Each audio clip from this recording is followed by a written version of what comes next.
Oke teman-teman, selamat sore ya.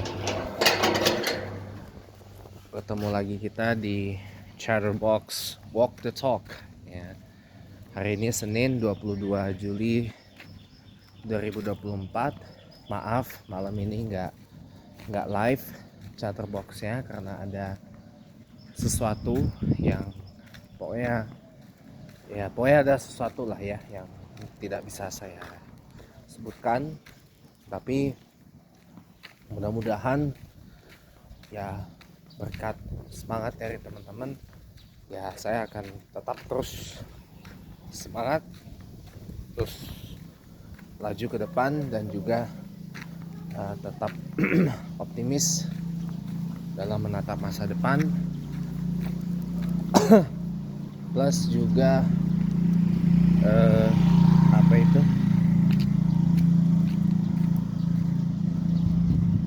ada guguk lagi di belakang. Aduh, itu guguk liar guys, guguk liar.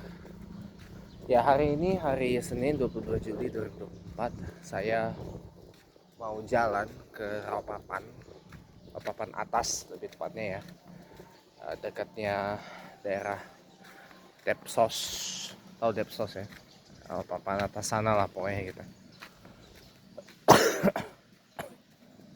Nah, hari ini lagi agak males gitu buat ke musola Al-Ikhlas Polsek Pesanggerahan Jaksel setelah kejadian semalam. Ya teman-teman, kalau yang ngikutin Facebook saya dan ngikutin Instagram dan WA saya pasti tahu kenapa penyebabnya. Jadi agak gimana ya gitu ya, saya tuh seperti kayak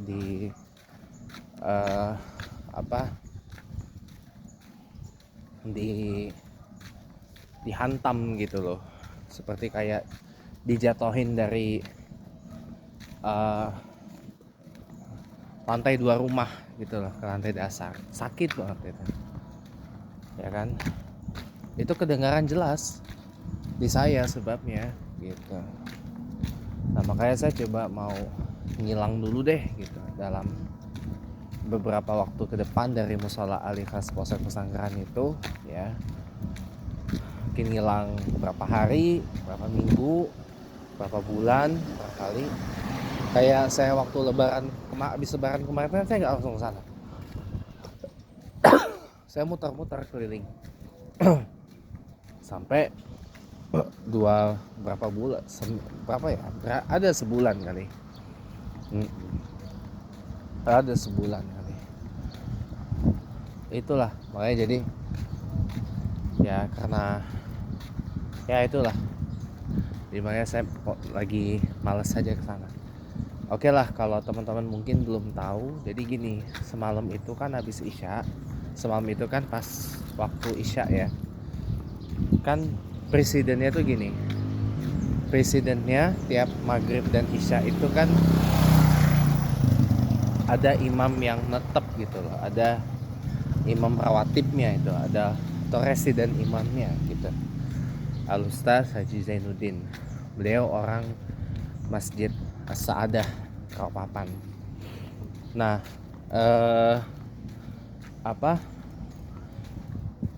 kalau presidennya atau kebiasaannya itu kan kalau beliau nggak ada atau beliau halangan gitu ya, biasanya itu kan saya yang nge-backup gitu, saya yang gantiin. Maaf bentar.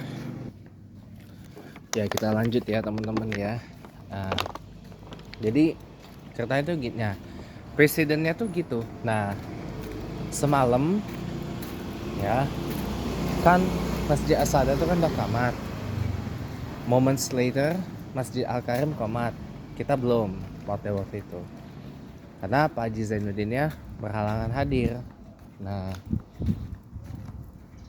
ada kenalan saya polisi sana yang kenal saya dan tahu saya gitu kan ya, nyuruh teman saya yang jaga warung di sana, Adi namanya saat itu, komat malah bilangnya ntar aja kan, sibuk ngobrol apa segala macam gitu kan dengan teman-temannya yang lain gitu. Lama-lama gitu kan. Nah si Adi ini ngomong, si Adi ini nanya ke kenalan saya itu, mamanya siapa tuh, maksudnya nunjuk saya kan. Si Adi yang ngomong, saya nggak mau sama dia gitu kan. Maksudnya tuh arahnya tuh Adinya nggak mau imam sholatnya tuh saya sama. Ya udah kan, akhirnya lama kelamaan udah simpulannya adalah ya udah, jadi yang imam salat isya semalam itu adalah orang dalam dari Polsek Pesanggerahan. Orangnya saya kenal juga, orangnya saya tahu juga gitu, orangnya saya kenal juga, saya tahu juga orangnya ya. Sering juga ikut sholat jemaah kalau Haji Zainuddin ini ada, atau dulu ketika saya masih imam juga sering ikut sama saya ya. Itu beliau yang imam gitu.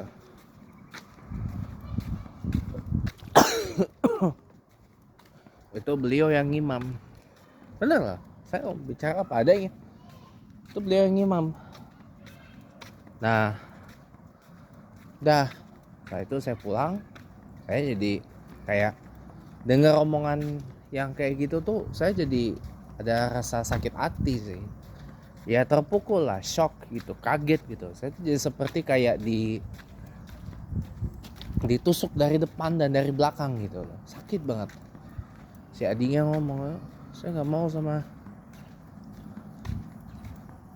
mau sama dia gitu kan, ada kayak gitu. Ya saya tuh orangnya selalu mengharapkan atau always demand answers gitu loh, selalu mengharapkan atau meminta jawaban gitu loh dari pertanyaan-pertanyaan yang saya ajukan. I always demand answers from questions that I asked, gitu bahasa Inggrisnya. Nah udah gitu, itu akan saya tanya gitu pada waktunya nanti, loh kenapa kok nggak mau atau nggak ngebolehin lagi saya ngimam di musola Al-Ikhlas Polsek Pesanggerahan itu, cuma bolehnya ngazan doang gitu kan. Apakah karena pandangan saya, pemikiran saya, sikap saya yang istilahnya kayak saya ini menolak keras gitu ya, bahkan mengetuk keras gitu ya fatwa Majelis Ulama Indonesia yang mengharamkan umat Islam itu mengucap selamat hari raya kepada mereka yang bukan Islam gitu kan, atau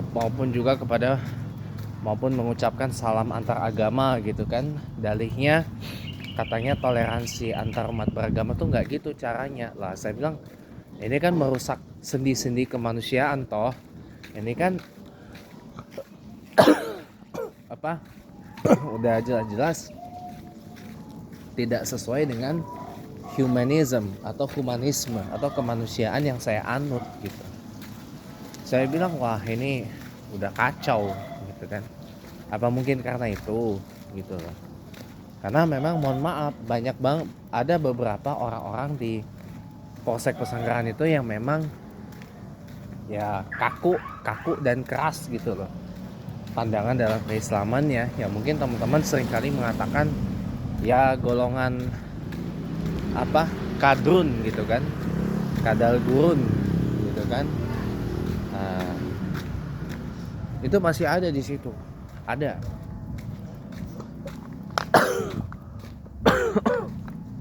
Ada, karena memang ya gitulah pokoknya.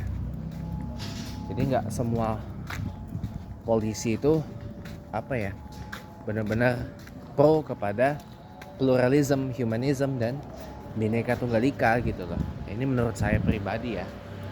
Ada beberapa saya temukan yang kayak gitu. Namun apa mungkin karena itu, karena pandangan saya yang terlalu humanis itu, atau mungkin saya yang dianggap terserah mau dibilang muna atau dibilang terlalu liberal dan sebagainya. I don't give a shit tentang itu.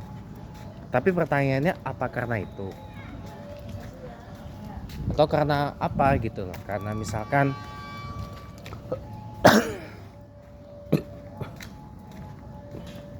bacaan saya kurang bagus, kurang fasih,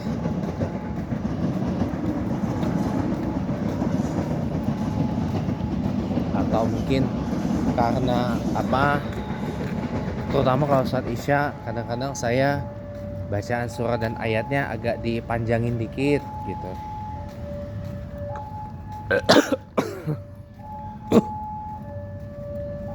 Apa karena saya nih sholat pakai kaos kaki terus, yang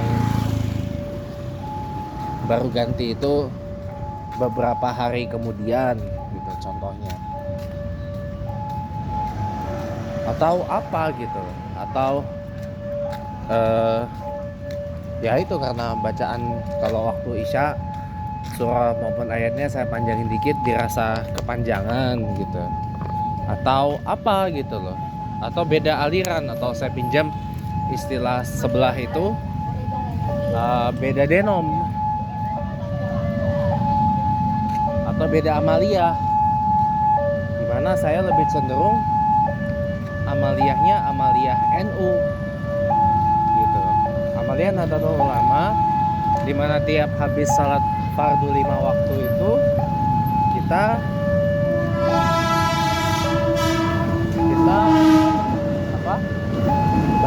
baca zikir, wirid, zikir dan doa itu kita lakukan bersama-sama gitu loh.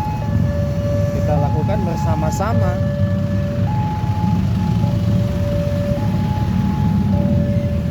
Kita lakukan bersama-sama, baik itu di salat-salat yang jahar gitu ya, dikeraskan suaranya, salat subuh, maghrib, isya ya, khususnya pada sebagian masjid ketika subuh dan maghrib itu wiridnya agak panjang dikit.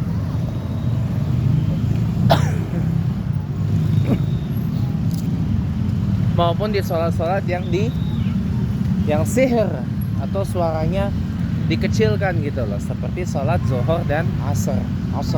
Nah, dan asar. Nah, pertanyaan, apakah karena itu? Sementara mungkin orang-orang dalam sana, dalam polsek pesanggrahan, banyak yang amaliyahnya amaliyah Muhammadiyah, yang dimana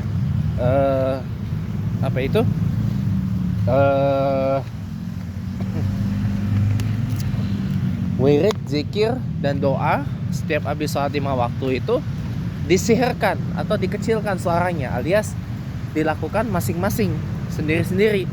Beda dengan NU yang itu dijaharkan atau dilakukan secara bersama-sama gitu loh. Apa karena itu?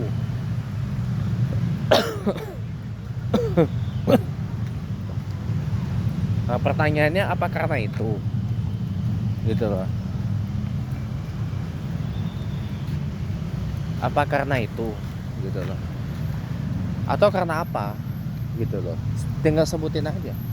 Atau karena saya nih misalkan tiap sholat ini baru ganti baju tuh tiap 2 atau 3 hari sekali gitu kan. Karena saya juga nggak mau merepotkan orang tua di rumah yang nyuciin baju saya gitu. Nah, apakah itu penyebabnya? Dan sebagainya gitu loh. Ya harus dijelasin alasannya kenapa gitu. Jadi biar saya tahu, oh alasannya adalah karena ini, karena itu gitu loh. Oh alasannya adalah karena A, karena B, karena C, karena D, karena E gitu loh. Jadi seenggaknya harus ada yang ngomong, atau ya ketimbang saya yang nanya gitu kan, atau nanti saya yang buka wacana, buka topik ya kan? Ya mending dijelasin, mending orang dalam yang buka topik. Kalau saya ini kan orang luar, mending orang dalam yang buka topik. pembicaraan tentang itu. Saya tuh orangnya gitu, kalau ada yang bisa didiskusikan, udah kita diskusi aja. Kalau ada yang perlu didiskusikan dengan membawa rujukan, ya saya pun juga akan bawa rujukan saya. Akan saya bawa juga referensi saya dan dasar dari argumentasi yang saya miliki. Gitu guys, caranya berdialektika, berargumentasi, berdialog dan berdiskusi itu seperti itu. Kalau ada rujukannya, bawa rujukannya. Ada referensinya, bawa referensinya. Kalau saya begitu teman-teman. Kalau saya begitu orangnya. Jadi saya nggak mau ketika saya ngomong itu modal asbun.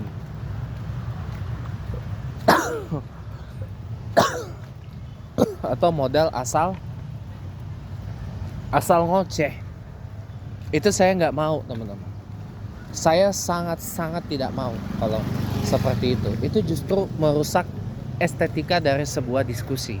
Itu malah justru merusak estetika dari sebuah dialektika. Saya nggak suka kalau udah kayak gitu. Maaf. Saya lebih suka berdiskusi, berdialog, berdialektika. Ketika ada perlu referensi, perlu data,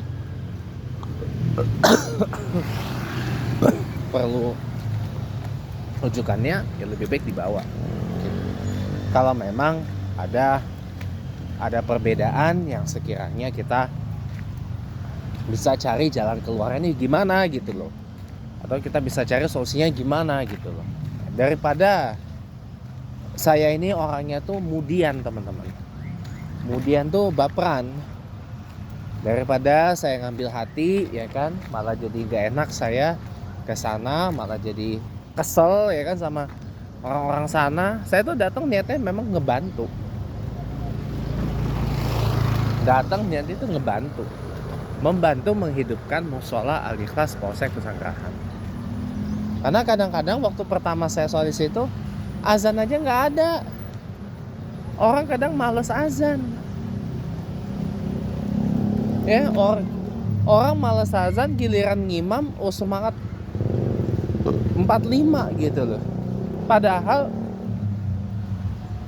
mohon maaf ya, beban pahala yang berat lagi dahsyat itu bukan ketika jadi imam sholat, tapi memanggil orang, mengundang orang untuk salat itu, mengajak orang untuk salat itu susah loh. Itu tanggung jawabnya besar. Makanya muazin itu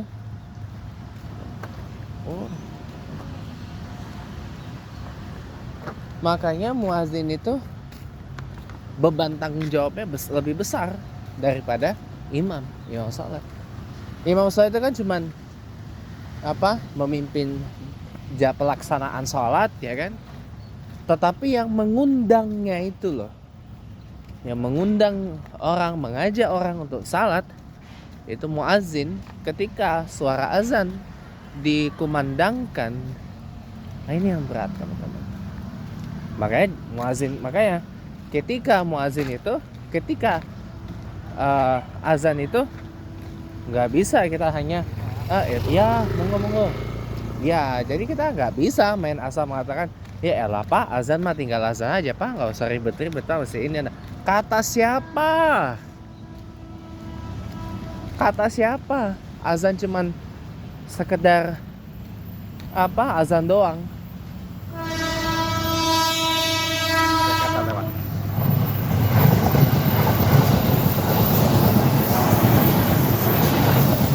Oh ada macet.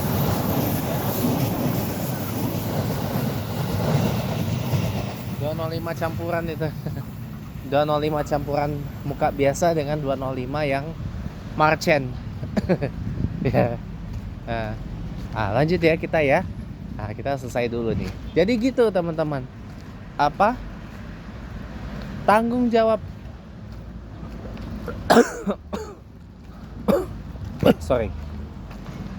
Tanggung jawab seorang muadzin ketika mengumandangkan azan itu luar biasa dahsyat, berat loh. Karena muadzin itu kan adalah orang yang memanggil.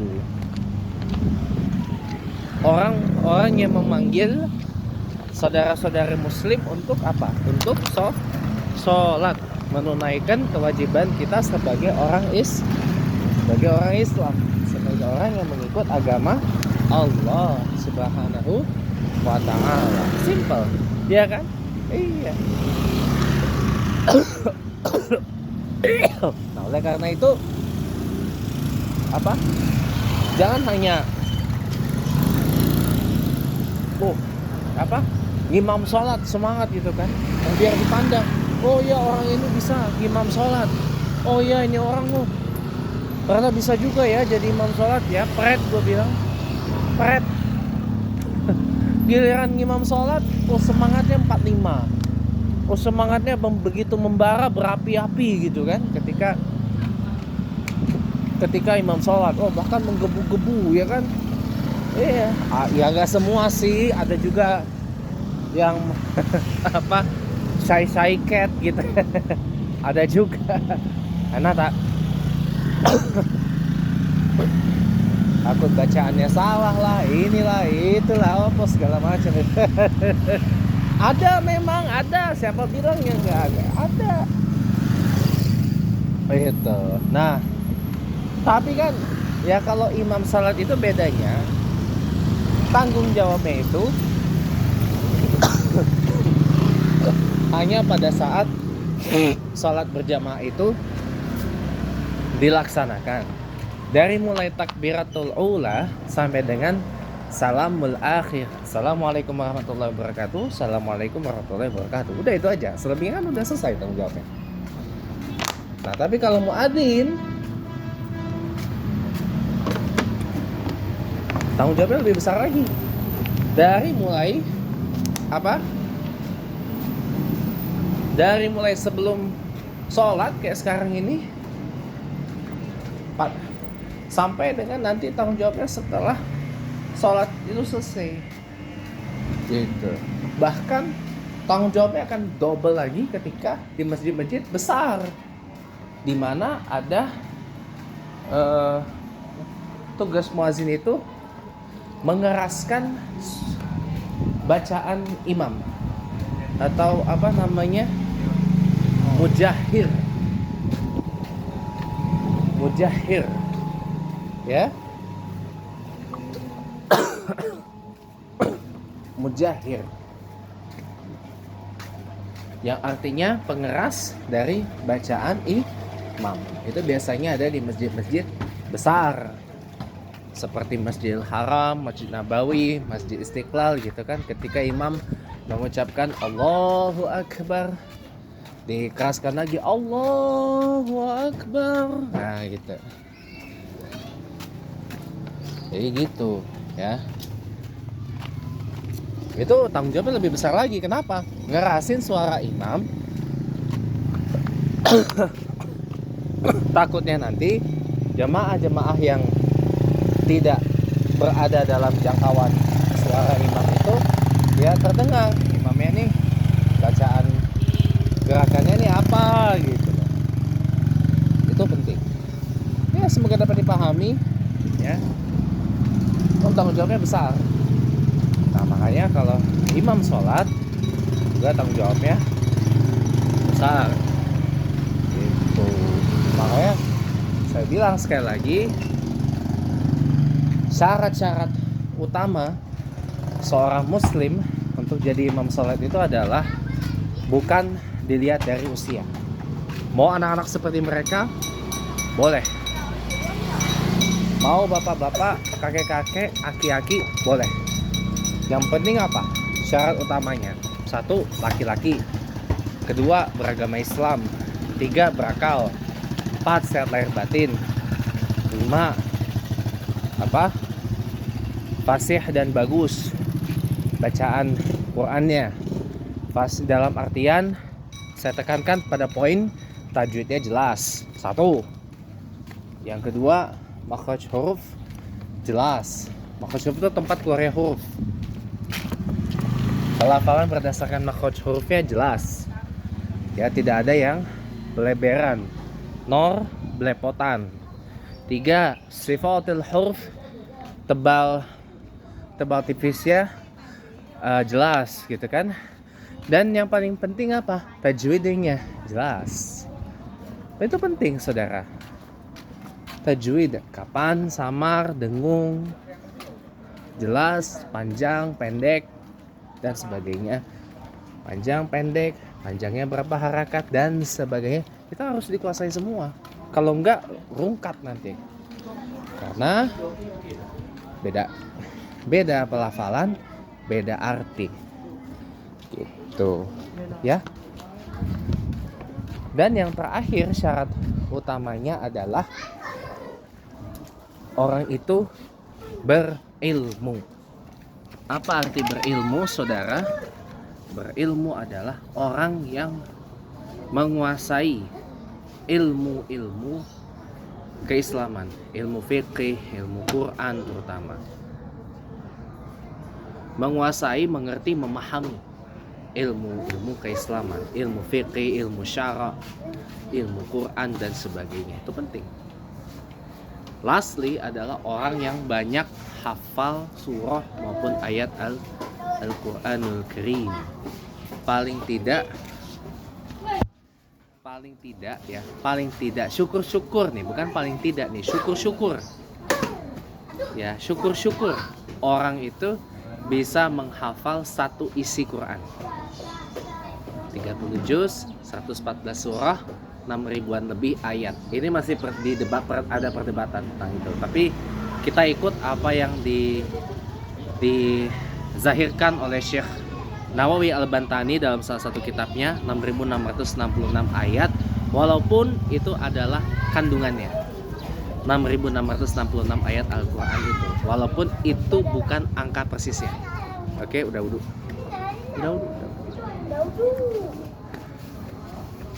Walaupun itu bukan angka persisnya, ya.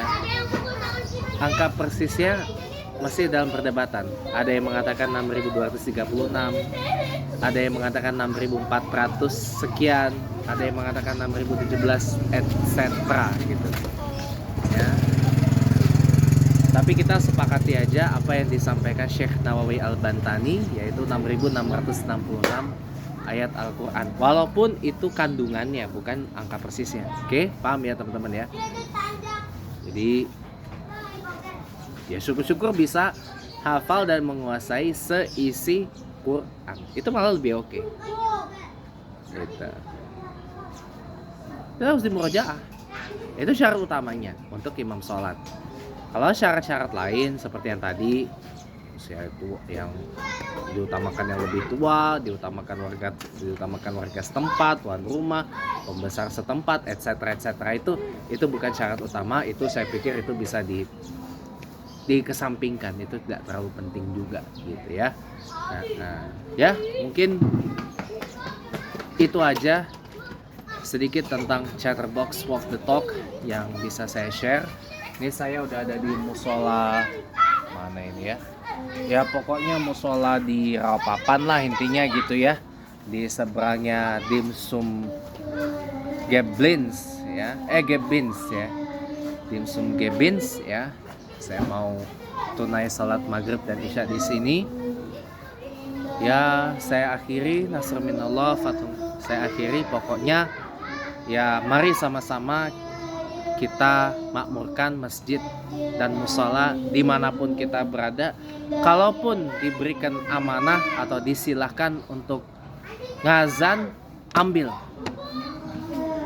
ya. Jangan hanya ngimam sholat aja yang begitu semangat 45, tapi giliran azan nggak mau, nggak boleh itu. Sekali lagi, tanggung jawab dan pahala muazin itu lebih berat dan besar loh daripada imam sholat. Kenapa? Dia bertanggung jawab mengundang, memanggil orang untuk melaksanakan sholat berjamaah di masjid dan musola. Sekian, terima kasih, selamat petang, selamat beristirahat ya teman-teman semua.